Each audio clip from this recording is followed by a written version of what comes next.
This essay shows how colonization made systems of inequality. These systems are not gone. They are alive in the world we see around us today. Long ago, people from Europe set rules that let them take land from others. They used their laws and their religion to say this was right. They built an economy based on taking resources. This was not a gentle process. Native peoples were forced from their homes. These actions from centuries past did not simply end. They shaped the way wealth and power are distributed now. These historical choices built the very foundation of our modern world. In the year 2026, we still live with the results of these choices every day. The inequality we witness is not an accident. It was designed. The systems were put in place with purpose. They were meant to benefit the colonizers. They were meant to control and exploit the colonized. This structure was built over centuries. It is deep and strong. It can be seen in our laws, our economies, and our social habits. Understanding this history is the first step. It is not about blame. It is about clarity. We cannot fix a problem we do not understand. The story of colonization is a story of how our modern world was made. It explains why some groups have so much and why others have so little. This exploration will look at the origins of these ideas. It will examine the 15th century laws and church ideas that gave a moral green light to conquest. We will see how these ideas were used to create a hierarchy based on race. This hierarchy placed Europeans at the top and others at the bottom. We will then trace how this system was used to extract wealth from vast lands.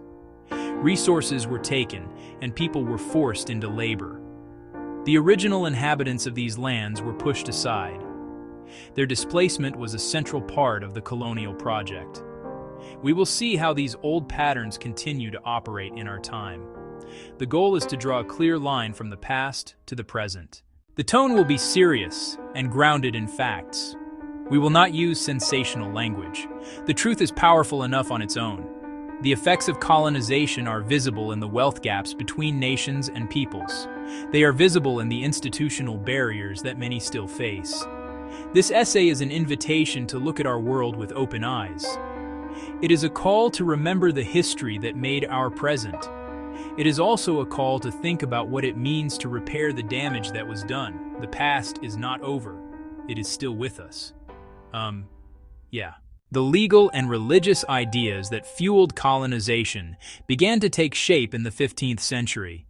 European kings, the Catholic Church created frameworks to justify their expansion. Leaders in the church wrote official documents. These are often called papal bulls. These documents gave Christian rulers permission to claim lands that were not ruled by other Christians. One famous idea was the Doctrine of Discovery. It stated that if a European explorer discovered a land, his nation could claim it. This idea ignored the fact that people already lived there. Millions of people had homes, societies, governments of their own. These legal doctrines treated non-Christian lands as empty or available. The term used was terra nullius, which means nobody's land. This was a legal fiction. It was a lie that served a purpose. It allowed colonizers to see inhabited lands as vacant real estate, ready for the taking. This framework was not just about land. It was also about people. The same documents often gave rulers the right to subdue, convert the non-Christian peoples they encountered. This set the stage for centuries of conflict and violence. It gave a religious and legal blessing to acts of conquest. The foundation of colonization was built on these powerful and deeply flawed ideas. The impact of these doctrines was immense. They became the basis for international law among European powers for centuries.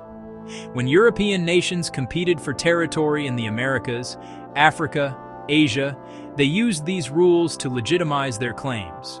Treaties were signed between colonizing nations, dividing up the world without any input from the people who actually lived there. The law was not a neutral tool. It was an instrument of power. It was designed by the powerful for the powerful.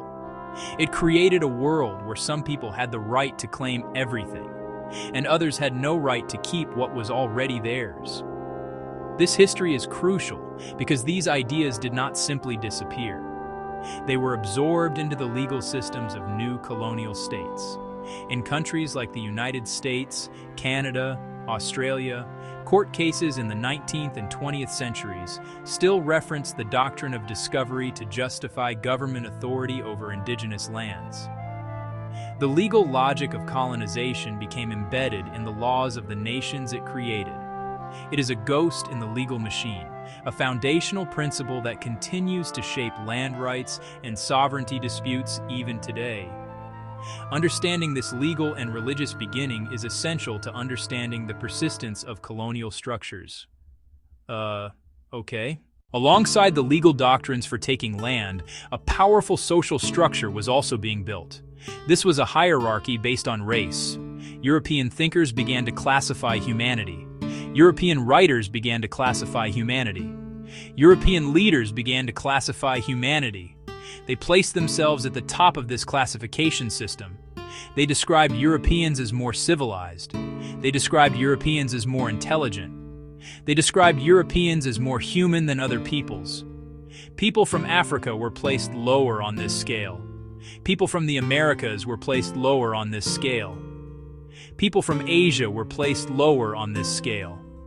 They were often described as savage. They were often described as primitive. They were often described as heathen.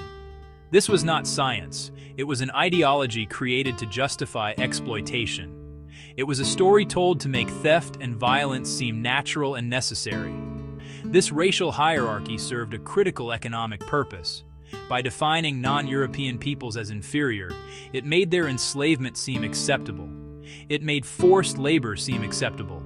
It became easier to rationalize taking land from people who were deemed incapable of properly using it. The logic was circular and self-serving. Colonizers would destroy a community's way of life, then point to the resulting chaos as proof of their inferiority. This dehumanization was a key tool of colonialism. It allowed people to commit terrible acts of violence while still seeing themselves as good and righteous. It was the moral anesthetic that made the colonial project possible. The creation of race was a deliberate act.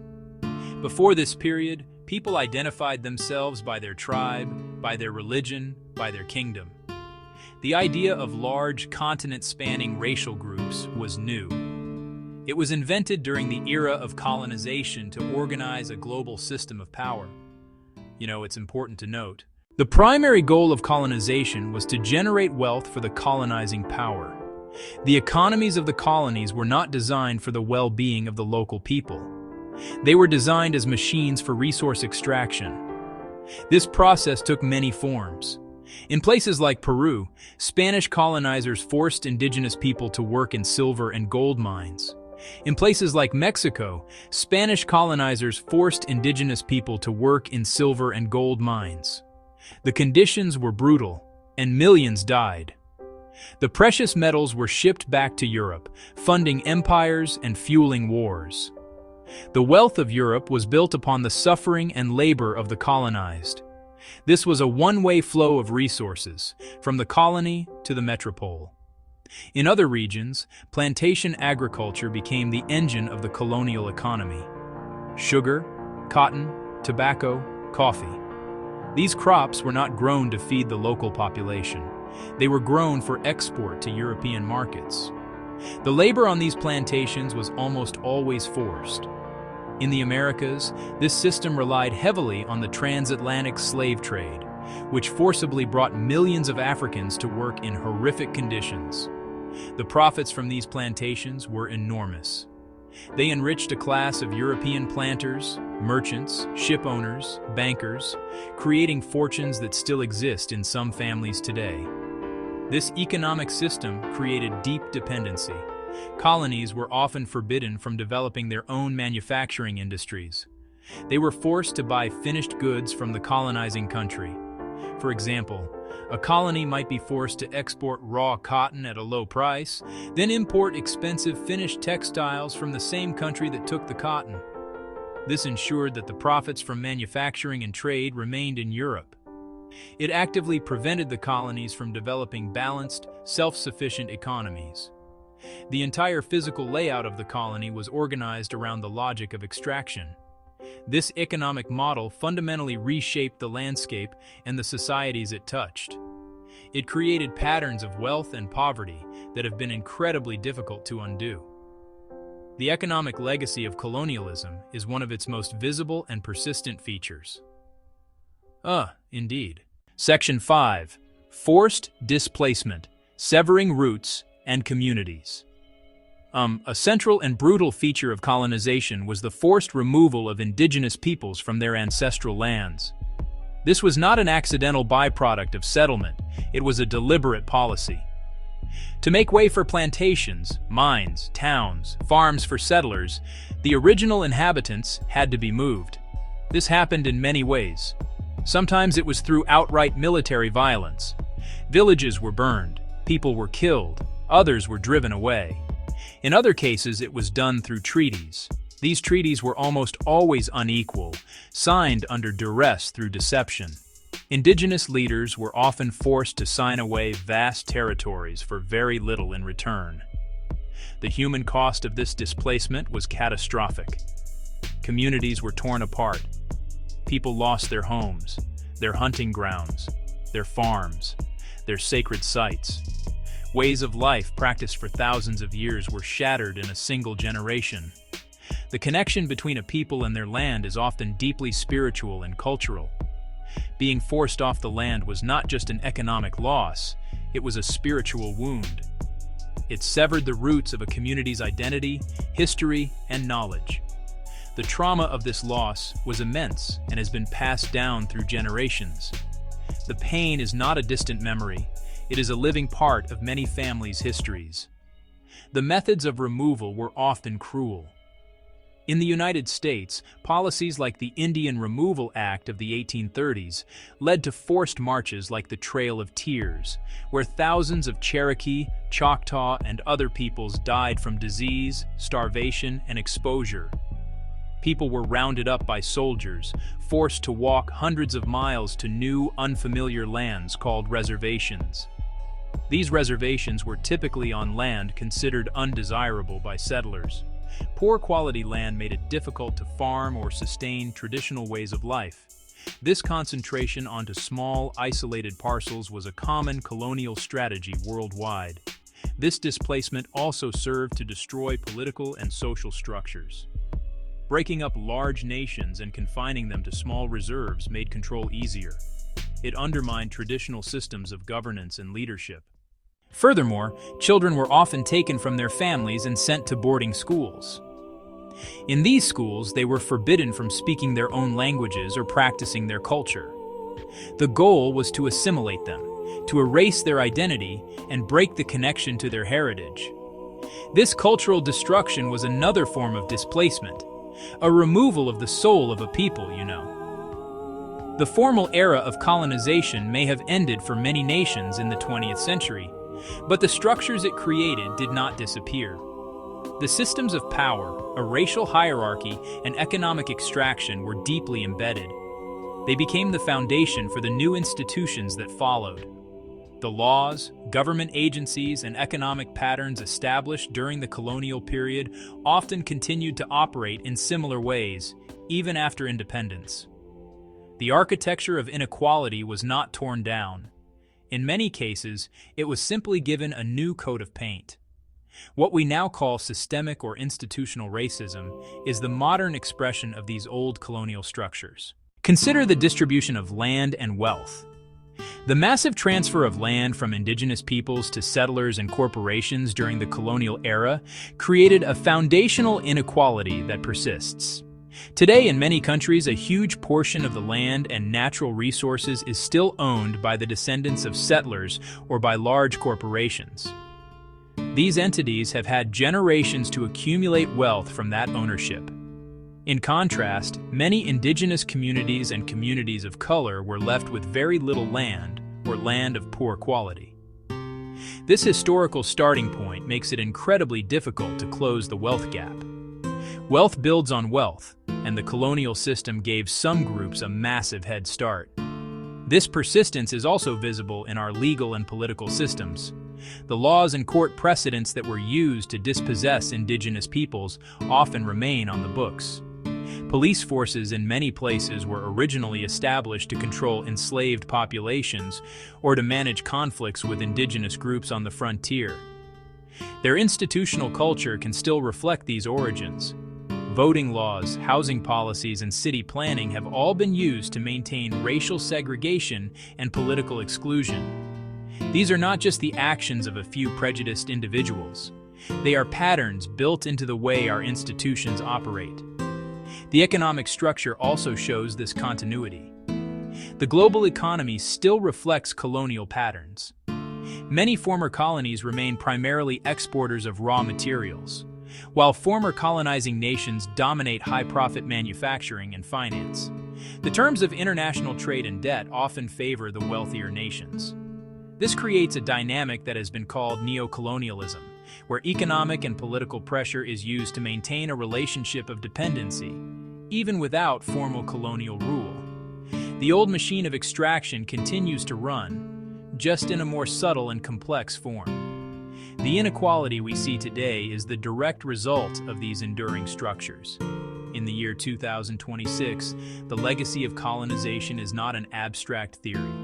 It is a concrete reality that can be measured and seen. We can look at data from governments, universities, international organizations to see the clear patterns. In countries like Canada, the United States, Australia, and New Zealand, indigenous communities consistently face higher rates of poverty, unemployment, and incarceration than the non-indigenous population. They experience worse health outcomes, lower life expectancies, less access to clean drinking water, and inadequate housing. These are not isolated problems. They are systemic disparities that trace a direct line back to colonial policies of displacement and neglect. The geography of our cities and towns also tells the story. In many urban areas, patterns of racial segregation that were established decades ago persist. Neighborhoods are often divided along racial and economic lines. The communities that were historically marginalized through policies like redlining, where banks refused to lend money in certain neighborhoods, often still have lower property values, underfunded schools, and fewer public services. This affects everything from a child's educational opportunities to a family's ability to build wealth through home ownership. The map of a modern city is often a map of its colonial and segregated past. Environmental inequality is another powerful example. Around the world, extractive industries like mining, oil drilling, and industrial agriculture are disproportionately located near indigenous lands or in low-income communities of color. These operations can pollute the air, water, and soil, creating serious health risks for the people who live nearby. The profits from these projects flow to distant corporations and shareholders, while the environmental costs are paid by the local community. This is a modern version of the colonial economic model. Resources are extracted for the benefit of the powerful, while the harmful consequences are left behind for the marginalized. Legal battles over land and resources also continue to expose this legacy. In 2026, indigenous nations are still fighting in court to have their treaty rights recognized and their sovereignty respected. They are fighting to protect sacred sites from development and to have a say in projects that affect their territories. These legal struggles are a constant reminder that the fundamental questions of colonization, who owns the land, who has the right to govern, and whose knowledge matters, have not been resolved. They are active, ongoing conflicts that reveal the unhealed wounds of history. These examples show that the past is not past. It is an active force in the present. To address the deep inequalities built by colonization, we must begin with truth. Acknowledging the full history is the first and most crucial step. This means teaching accurate history in our schools and public institutions. Move beyond simple stories of heroes and holidays. Violence, theft, racism. Monuments must reflect this more complete narrative. Museum exhibits must reflect this more complete narrative. Public discourse must reflect this more complete narrative. Without a shared understanding of how we got here, we cannot meaningfully discuss where to go next. Acknowledgement is the foundation for all other forms of repair. Following acknowledgement, concrete actions are necessary to address material harms.